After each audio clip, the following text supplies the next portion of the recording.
요즘에 그 변호사님들이 그 장사가 잘 안 된다고 합니다. 그리고 그 변호사 비용도 많이 그 낮아져서 변호사 하기도 굉장히 어려워졌다고 합니다.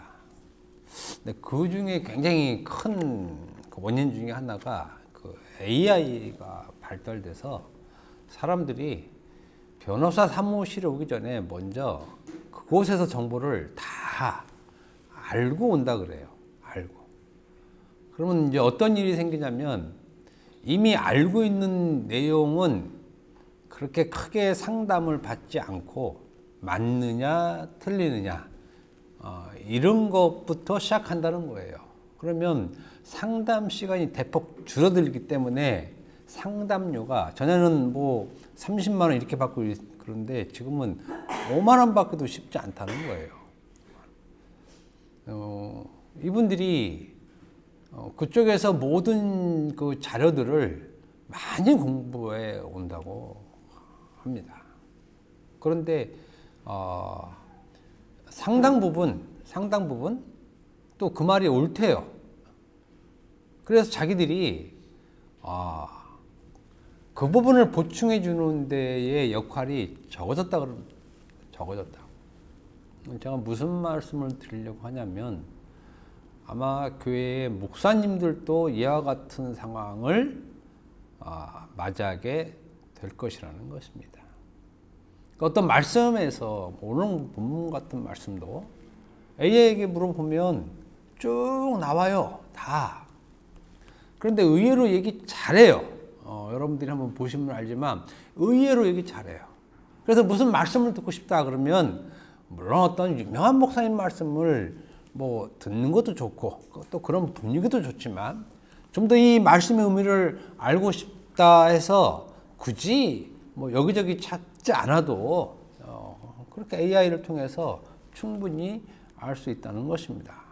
그래서 말씀이 이렇구나 이렇게 더 확장되어 가면 교회 목사님의 위치들이 대폭 줄어들 수밖에 없고 심지어는 일반 성도들이 훨씬 더 잘할 수 있게 되는 것입니다. 목사님이 설교하면 좀 아닌 것 같은데 금방 알 수 있게 되는 것이죠. 그런 시대가 얼마 안 있어서 올 것입니다. 한마디로 목사님들이 이제 우습게 보일 수 있는 상황이 되는 것이죠. 저는 어떻게 생각하냐면 AI가 아무리 발달하고 아무리 많은 풍성한 자료를 갖고 있어도 우리가 하는 말은 못 갖고 있다 이거예요. 절대 가질 수 없습니다.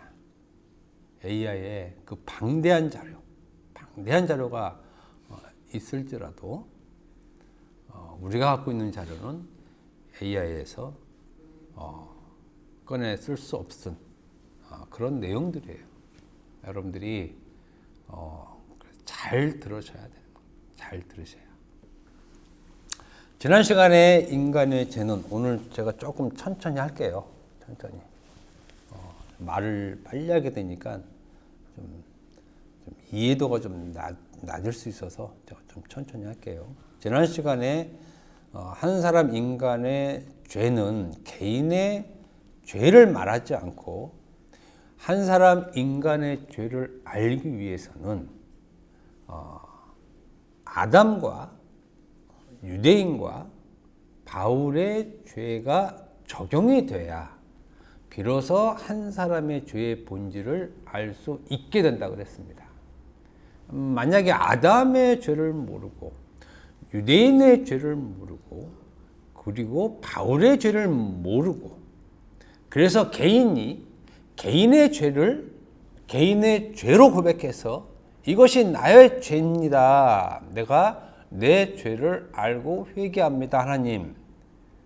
그래서 내가 예수를 믿으니 나를 구원하여 주옵소서라고 한다면 그 구원은 전혀 의미가 없는 구원이 되는 것입니다. 구원을 받지 못하는 것이 되는 것이죠. 그래서 저는 나름대로 성경에서의 이런 말씀들의 분명성을 가지고 구원이 되었다 안 되었다를 판단할 수 있더란 얘기입니다. 우리가 감히 하나님의 구원에 의해서 인간이 어떻게 구원을 받았느냐 안 받았느냐 판단할 수 있느냐라고 했을 때 우리의 개인적인 주관적인 사고로는 판단할 수 없죠. 당연히 그렇지만 말씀에서는 이러이러하기 때문에 이것이 구원받았다라고 얘기할 수 있다는 것입니다. 말씀에서 그렇게 얘기하기 때문에. 그리고 대표적으로 사도 바울이 이 부분에 대해서 강하게 얘기하는데 강하게 얘기할 때 끌어온 인물이 아담, 유대인, 바울이라는 얘기입니다. 이 세 부분에 있어서 다른 족속을 끌어쓰지 않습니다. 아담, 유대인, 그리고 이스라엘, 그리고 바울 자신입니다. 그러니까 이 세 부류의 사람들의 그 죄를 통해서 인간의 죄는 이것이구나라고 해서 그 사람의 죄가 곧 나의 죄에 이미 적용이 돼야 내가 비로소 마음으로 믿고 입으로 시인해서 예수를 믿는다, 또 믿는 자로 될 수 있다는 것이지, 이 범위를 넘어서 개인의 죄로 직접 들어가 버리면 그것은 근본적인 죄의 본질이 아니기 때문에 이후의 모든 신앙 행위는 전부 다 무효가 된다는 것입니다. 그래서 한 사람의 죄는 반드시 아담, 유대인, 그리고 바울의 죄가 적용될 때 그것이 죄로 인정된다는 사실, 이것을 지난 시간에 말씀을 드렸습니다. 그리고 좀 더 말씀한 것이 한 사람의 죄란 계명에게 속임을 당해 죄 아래 팔려 죄의 종으로 죄의 법을 섬기며 원치 아니하는 악을 행하는 것이라고도 말했습니다. 그러니까 죄에 대한 개념이 늘 얘기하지만 우리 일반적인 삶에서 말하는 죄와는 전혀 차원이 다른 죄의 개념이죠. 죄의 개념. 죄의 법을 섬기며 원치 아니하는 악을 행하는 것. 그런데 죄의 법을 섬기며 원치 아니하는 악을 행하는 것이란 바로 율법 행위로 말미암아 의롭다함을 얻으려는 인간의 자기의, 이렇게 분명하게 원치 아니하는 악, 곧 죄에 대해서 성경은 정확하게 규정을 하고 있는 것입니다. 그렇다면 자기 의를 가지고 있는 죄인의 상태에 대해서 이 시간에 좀 더 구체적으로 여러분들께 말씀을 드리려고 합니다. 자기 의를 가지고 있는 죄인의 상태를 사도 바울은 어떻게 얘기하는지, 다시 말하면 여러분 자신들은 죄인의 상태인데 아무리 우리가 구원을 받았지만 여전히 우리는 생물학적으로 살아있는 존재이기 때문에 여전히 죄인의 상태에 있죠. 당연히 의의 상태도 있지만 기본적으로 갖고 있는 우리 속성이 죄인의 상태이기 때문에 그 죄의 상태가 어떤 것인지를 좀 더 구체적으로 말씀해 드리겠다는 것입니다. 제가 자꾸 이렇게 여러분들에게 이런 것을 말하는 이유는 우리가 복음을 전할 때 좀 더 디테일하게 들어가야 된다는 것입니다. 단순하게 얘기하는 것이 아니라, 그럼 죄란 무엇이냐? 죄의 종으로 죄의 법을 섬기며 원치 아니하는 악을 행하는 것이다. 그럼 원치 아니하는 악을 행하는 것이란 무엇이냐? 율법으로 말미암는 인간의 자기의다. 그러면 자기를 가진 이 인간은 좀 더 어떠한 상태에 있는 인간을 얘기하느냐라고 이렇게 좀 더 심층적으로 얘기를 해야 죄에 대한 깊이의 이해도를 좀 더 할 수 있다는 것입니다. 물론 이렇게 말하는 것이 듣는 사람에게는 어려울 수 있지만 그럼에도 불구하고 이것이 성경적인 개념이기 때문에 얘기를 이런 식으로 해줘야 된다는 것입니다. 로마서 6장 20절 한번 봅시다. 로마서 6장 20절. 죄인의 상태입니다. 자기 의를 가지고 있는 죄인의 상태를 좀 더 구체적으로 말하는 것입니다. 로마서 6장 20절. 다 같이 읽어봅시다. 시작.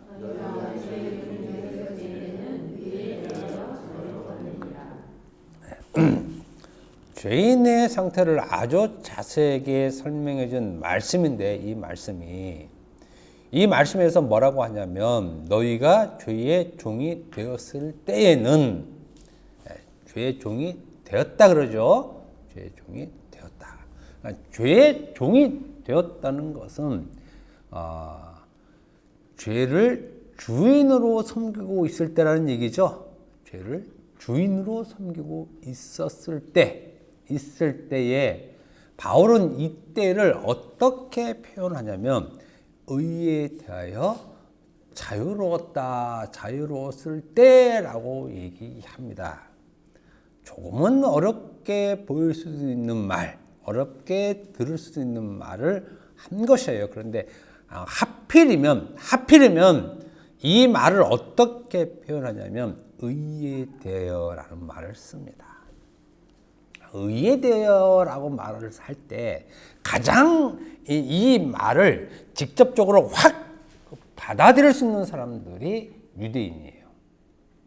유대인. 왜 그러냐면 유대인들은 자기 스스로를 의에 대하여라는 것으로 굉장히 긍정적으로 생각해 왔기 때문에 그래요. 의에 대해서는. 가령 불의에 대해서라고 그러면 부정적이죠. 이거 우리 아닌데? 우리 이렇게 안 살았는데? 라고 생각하고 사는 사람들이 유대인인데 의에 대하여라고 하면 그래 우리가 맞아라는 굉장히 긍정적인 시그널을 가지고 있는 이 사람들인데 바울은 이것을 정반대로 얘기하고 있는 것이에요. 너희가 죄의 종이 되었을 때에는 의에 대해서 자유로울 때다. 굉장히 듣는 사람에게는 아리송한 말을 하고 있는 것이에요. 의에 대해서 자유로워? 이런 거죠. 의에 대해서 자유로워.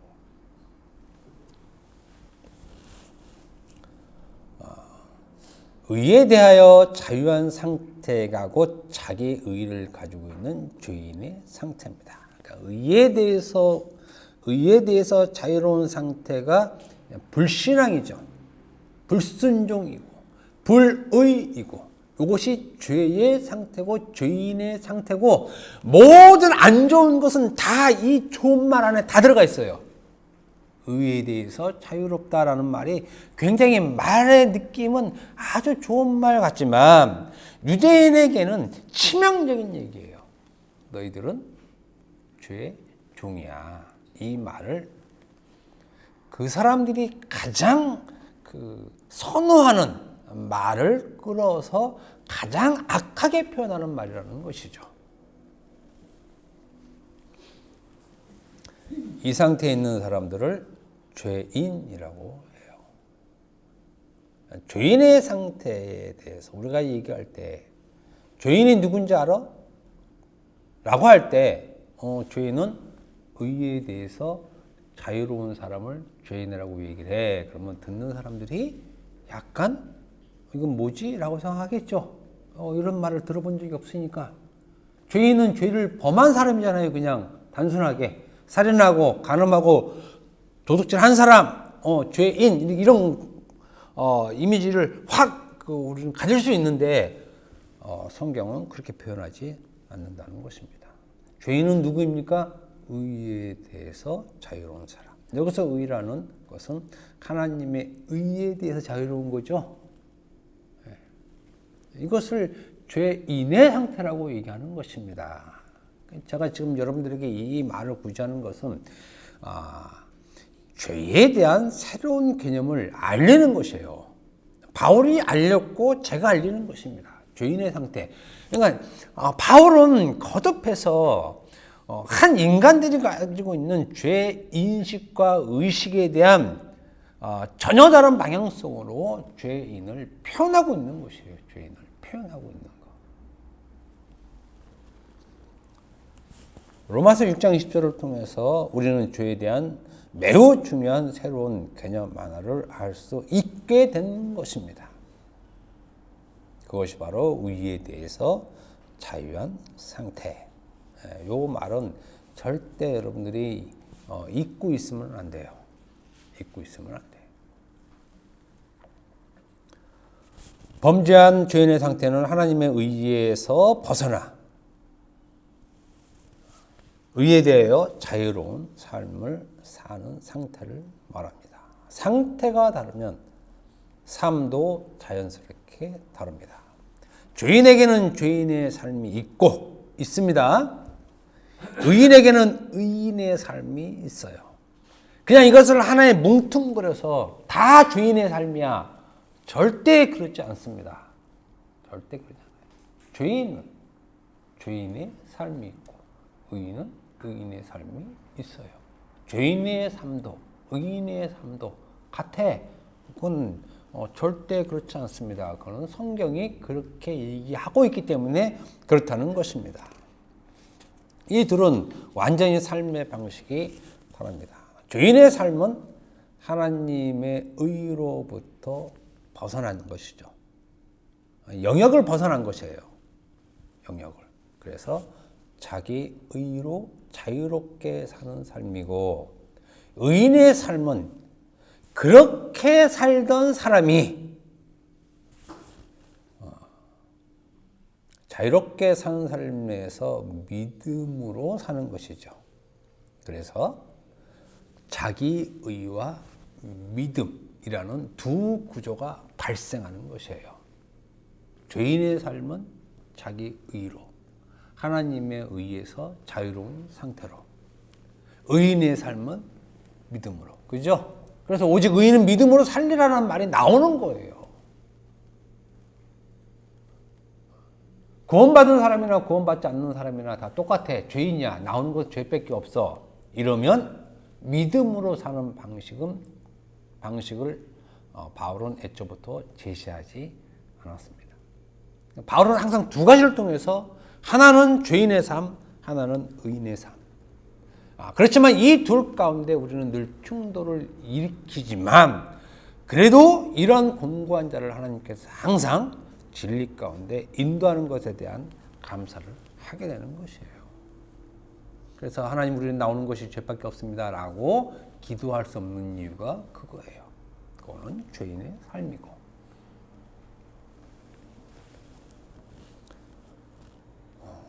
그래서 아담과 유대인과 바울의 삶의 방식은 하나님의 의에서 벗어난 자유한 삶을 산 자들이었다는 것입니다. 바울도 예수 믿기 전에 그 삶을 살았다라고 자기가 고백을 하고 있는 것입니다. 그렇기 때문에 지금 예수를 믿지 않고 죄를 모르는 사람들의 모든 삶, 우리 시야에 보이는 모든 삶들의 삶의 방식은 다 하나님의 의에서 벗어나 자유롭게 사는 삶이에요. 자유롭게 사는 사람.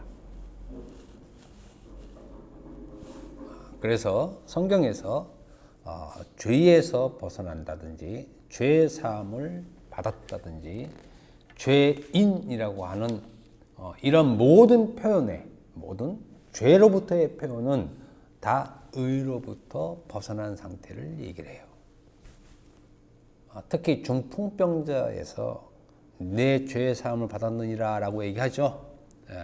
병에서 고쳐진 것을 죄 사함으로 얘기하고 있는데, 이것은 이런 현상들, 바울이 말하는 현상들을 보여주기 위한 것이에요. 죄로부터 벗어난 상태. 그러면 죄로부터 벗어난 상태가 무엇이냐? 하나님의 의해서 자유롭게 살던 사람이 이제 그렇게 되지 않음을 얘기하는 것이죠. 그렇게 되지 않음을. 그래서 우리가 성경을 볼 때, 특히 이제 복음서를 볼 때, 여러분들은 지금 제가 이제 천천히 복음서의 말씀을 인용하면서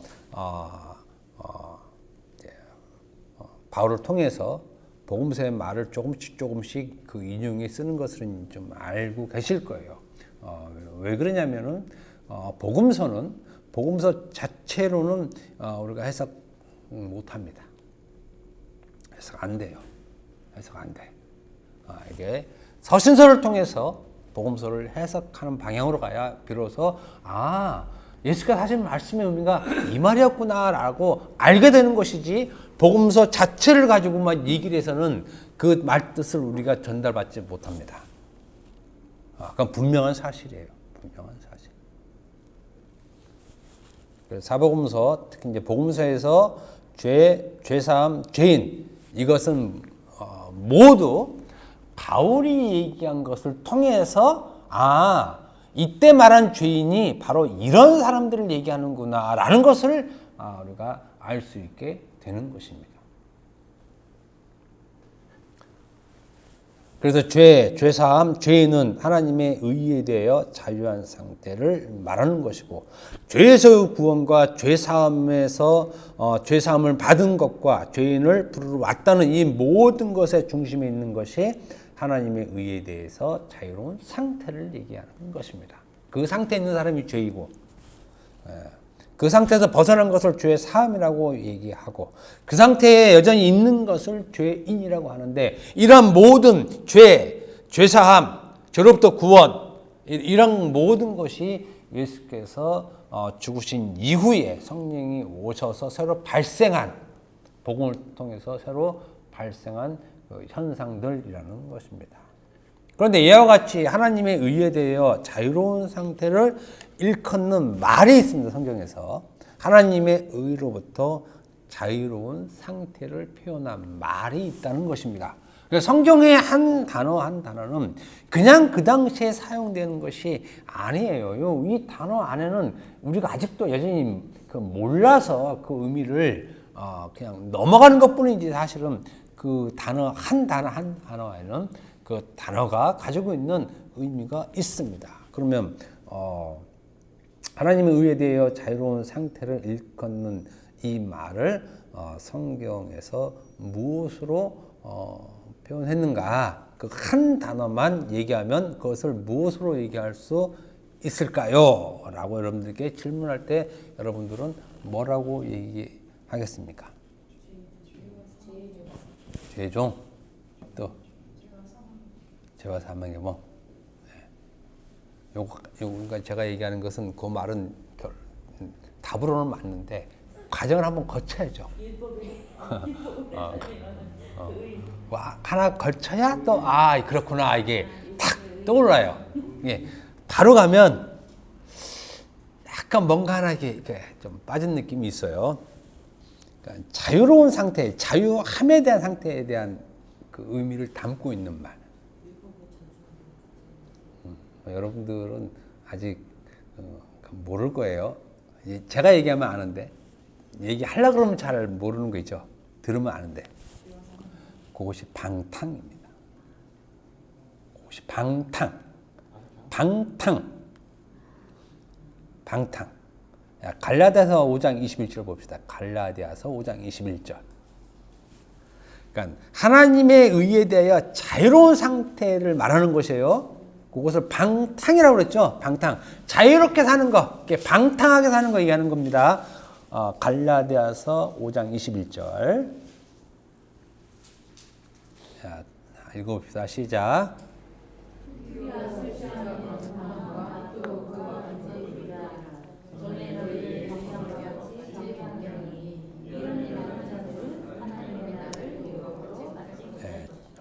전에는 너희가 투기와 술취함과 방탕함, 이런 일을 하고 살았다라고 그러는 것이에요. 이런 일을 하고 산 사람은 구원을 받지 못한다는 거예요. 하나님의 나라를 유업을 받지 못한다는 거, 그냥 쉽게 얘기하면 구원 받지 못해, 그냥 이런 말이거든요.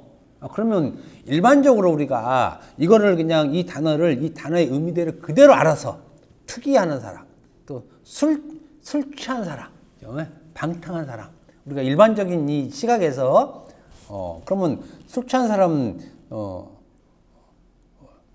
못 받고 천국 못 갑니까?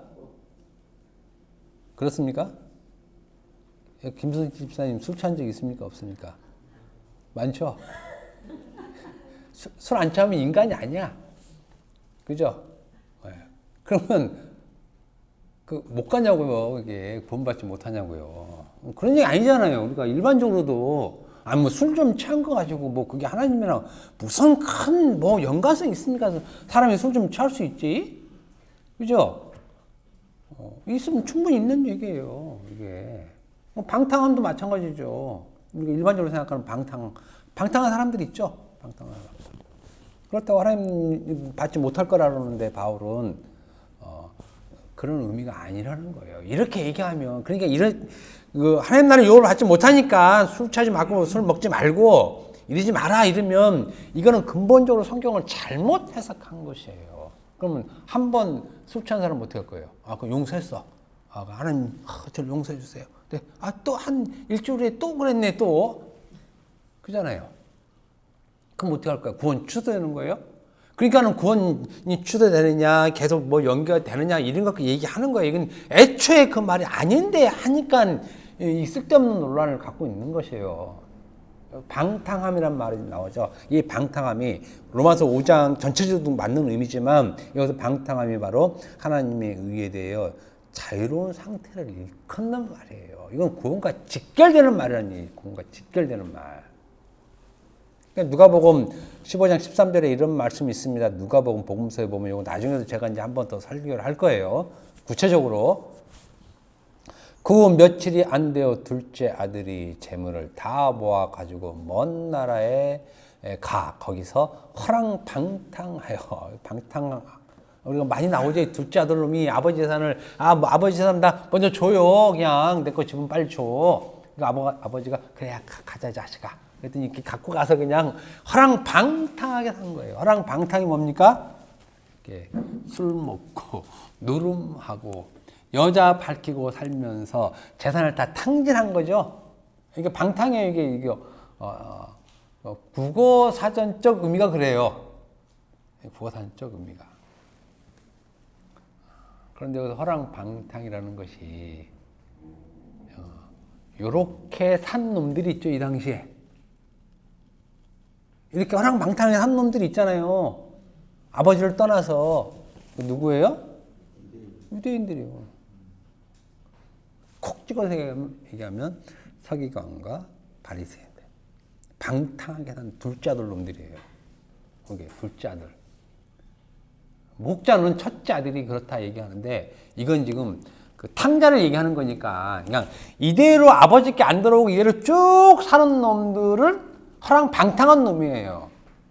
쭉 가면. 근데 다행히 이놈은 이제 회개를 하죠. 아버지께 내가 잘못했다 이렇게 회개를 해요. 그런데 여전히 회개 안 하고 있는 놈들이 유대인 중에 서기관과 바리새인. 그래서 마태복음 23장 25절 봅시다. 마태복음 23장 25절.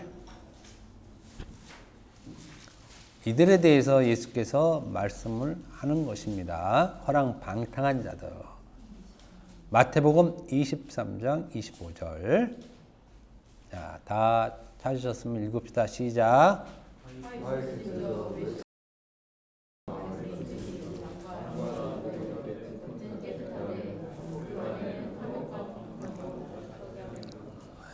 방탕으로 가득한 사람들이 서기관들과 바리새인들인데 이들 앞에 수식어가 붙죠. 외식하는 이렇게.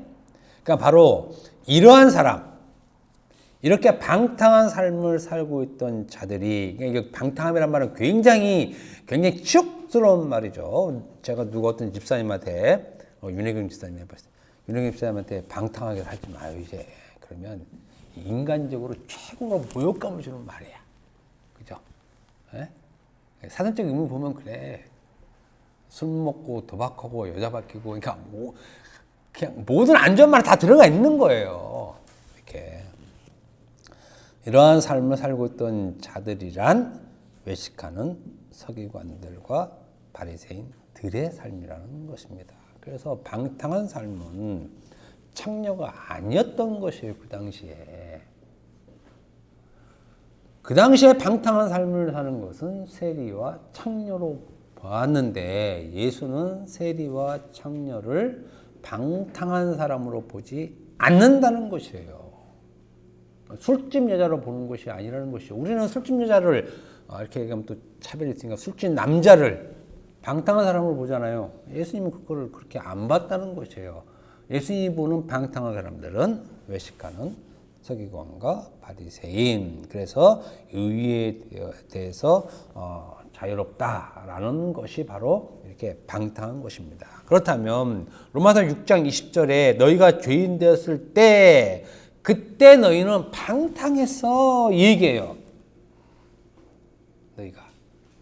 그럼 너희가 죄인으로 있을 때 너희가 죄인 되었을 때 죄의 종으로 살 때 이때 있잖아요. 이때는 우리가 자기 의로 살 때죠. 자기 의로 살 때. 그리고 이때가 바로 의에 대하여 자유로웠을 때 그때 너희는 방탕했었다는 것이에요. 그러니까 하나님이 보실 때는 모든 인간을 방탕한 인간으로 보는 것이에요. 방탕한 인간. 그래서 방탕은 자기 마음대로 자기 자신을 방임하고 그냥 막 살아 이것이 아니고 하나님의 의에 벗어나 자기 의를 가지고 자기 마음대로 자유롭게 사는 것을 방탕이라고 얘기하는 것이고 이것이 바로 하나님을 믿지 못하는 불신앙이라고 말을 하는 것입니다.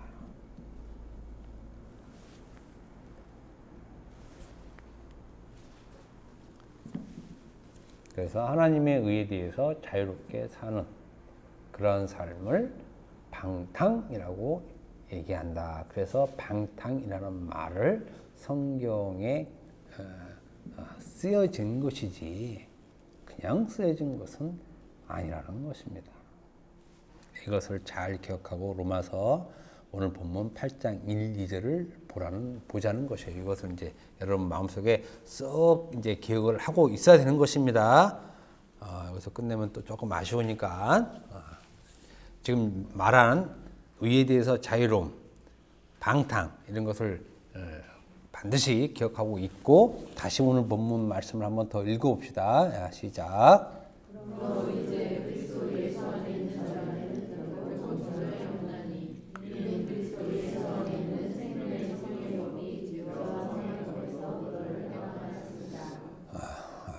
아멘.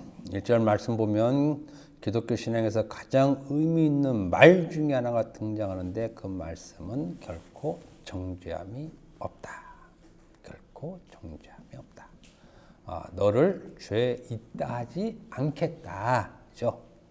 근데 여러분들이 이 말을 물론 잘 아시겠지만 죄가 없다는 것이 아니라 죄가 있대. 그 죄를 죄로 묻지 않겠다는 거예요. 그죠? 우리는 죄의 옷을 입고 있어요. 예를 들면. 그렇지만 하나님이 보시기에는 그것을 죄의 옷으로 보지 않는 것이요. 그것이 그리스도의 옷을 입고 있는 사람으로 보는 거예요. 하나님의 시각에서는. 우리는 여전히 죄가 묻어있는 옷을 입고 있지만 하나님께서는 그렇게 보지 않는다는 거예요. 하나님은 그렇게. 그러니까 하나님이 보시는 시각으로 우리가 있는 것이지 우리가 우리를 보는 시각으로 우리가 있지 않다는 거예요.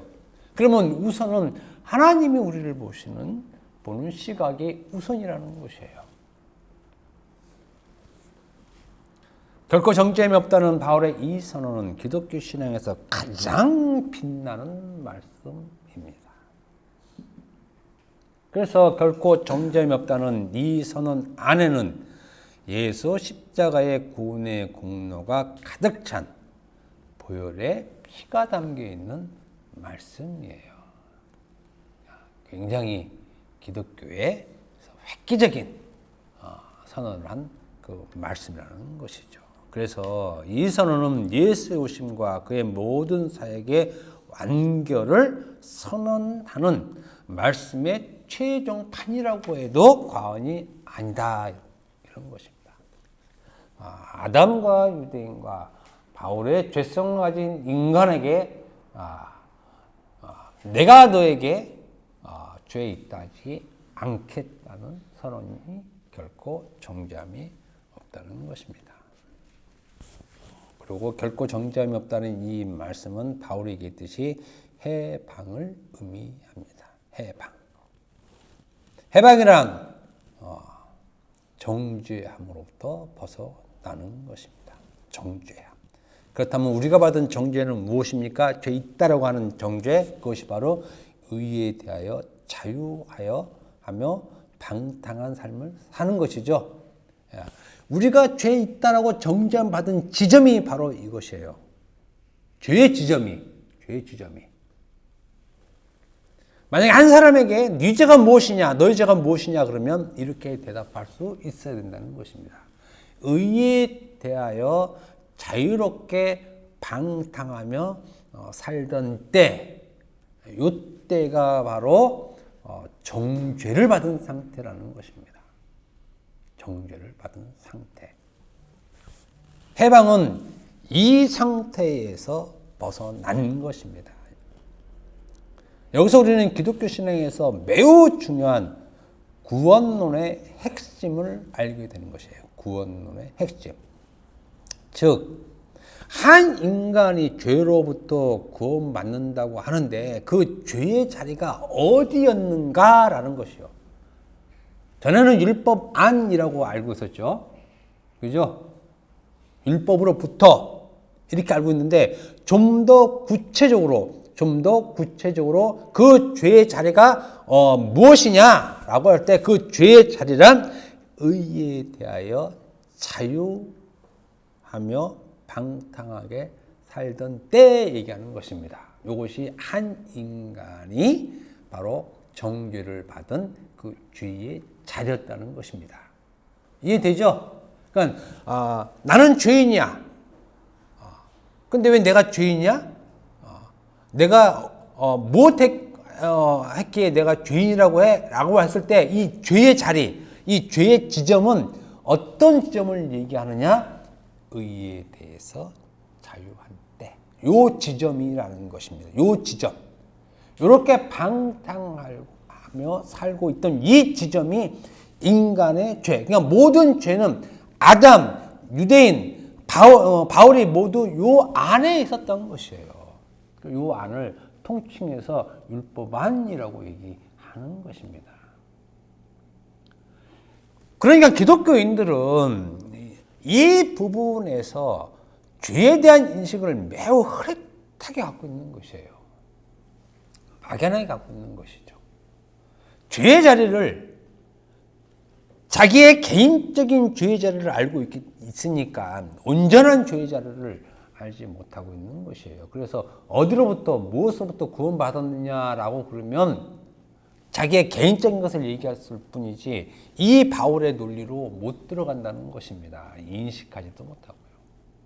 그럼 우리는 분명히 알아야 될 것이 우리가 정죄함을 받았는데 그 정죄함에서 해방된 구원받은 그 정확한 지점이 어디인가라고 했을 때 그 정확한 지점이란 의에 대하여 자유로운 상태였다는. 그래서 그 안에서 방탕하게 살고 있었던 때라는 것을 정확히 얘기해야 된다는 것입니다. 의에 대해서 자유로운 때. 우리가 이 부분, 이곳에서 해방됐다는 것이에요. 구원받았다는 것이죠. 그래서 기독교 신앙에서 얘기하는 구원은 정확히 이 지점으로부터 벗어나는 거예요. 이 지점으로부터 벗어남. 그래서 바울은 이것을 법적인 용어로 죄와 사망의 법 그러는 것이에요. 그 법이라는 말 썼죠. 우리가 흔히 이제 보험성가 보면은 죄와 사망에서 우리를 구원했네 이렇게 얘기하잖아요. 이거는 흐릿한 표현이에요. 흐릿한 표현. 여기에 이제 다음에 얘기할 교회가 있을 건데 바울은 사망이라고 하지 않고 사망의 법이라고 씁니다. 법은 공간이에요. 법은 테두리가 있는 것을 얘기해요. 법은 공간적인 테두리가 있는 범위 안을 법이라고 그래요. 이게 없으면 법이라고 말 못해요. 이게 없으면 법이라고. 법은 반드시 공간 안에 있는 것을 얘기를 하죠. 예, 이 법. 근데 바울은 이것을 사망의 법이라는 그 테두리를 넣는 것이에요. 우리가 이 테두리 안에 있다. 사망만 얘기하면 잘 이게 희미해져요. 근데 법이란 말을 써서 그 법 안에 있다는 것을 강조하기 위해서 바울은 사망의 법, 죄와 사망의 법이라는 것을 표현한 것입니다. 우리가 정확하게 구원받은 곳, 죄의 자리에 있던 곳이 죄와 사망의 법이에요. 그러니까 의에 대해서 자유로운 상태, 이 상태를 바울은 전문적인 용어를 쓰죠. 죄와 사망의 법. 이것이 우리가 죄인으로 있을 때 죄의 자리예요. 이것이 여기로부터 해방되었다라는 것이에요. 여기로부터 하나님께서 정죄하지 않는다는 선언이 나오는 것이에요. 너희가 전에는 죄와 사망의 법 안에 있었어. 이것을 쉽게 율법 안에 있었어. 이렇게 표현하는 것이죠. 이 죄와 사망 안에 법 안에 있던 너희들, 이 법 안에서 너희들이 어떻게 살았냐면 의에 대해서 자유롭게 살았지. 그게 방탕이야. 너희가 이렇게 산 때로부터 이때 그래 내가 정죄하지 않을게. 그렇게 너희들이 비록 살았지만 내가 정죄하지 않을게 라는 선언을 함으로써 우리가 해방됨을 갖는 것이에요. 해방됨을. 그러니까 해방이라는 것은 이 표현에서 없음을 얘기하는 것이에요. 없음을. 그러니까 정죄함에서 정죄함을 묻지 않을게 라는 표현을 해방이라고 표현하는 것이에요. 해방. 분리가 아니라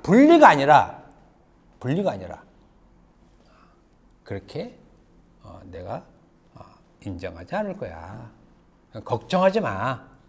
이 선언을 해방이라고 하고 이 해방을 우리는 구원이라고 말을 하는 겁니다. 구원과 해방은 그래서 동의어죠. 동의어. 여러분들이 분명히 알아야 될 것은 우리가 전에 죄의 종으로 있을 때 죄의 법을 따라서 산 그곳이 어디냐? 그것이 바로 죄와 사망의 법이었다는 거죠. 그 법을 따라서 살았다는 거예요. 이 법을 따라서 살 때에 우리가 정죄함을 받은 거예요. 그런데 그리스도 안에 있음으로 인해서 들어감으로 인해서 결코 정죄함이 없다. 정죄하지 않겠다라는 선언을 한 것이라는 것입니다. 그래서 너희들은 이제 거기에서 해방된 자들이야라는 선언을 한 것이 로마서 8장 1, 2절 말씀입니다. 그래서 오늘의 중요한 핵심은 무엇이냐? 우리의 죄의 자리가 정확하게 어디에 있었는가? 어디로부터 우리가 구원을 받았는가 하는 그 포인트라는 것입니다. 그래서 죄를 얘기할 때 죄를 애매하게 개인의 죄로 얘기하면은 절대 안 됩니다. 기독교 신앙에서는. 그 죄를 얘기할 때는 반드시 죄와 사망의 법을 얘기해야 되고 그 전에 의에 대해서 자유로운 것을 얘기하고 그 전에 율법 안에 있는 것을 얘기를 하고 이런 순차적인 것들을 쭉쭉 얘기를 하면서 복음은 이것이야 라고 얘기를 해 주어야 비로소 복음을 전하는 것이 된다는 것입니다. 여러분들에게 그 일이 주어진 것입니다.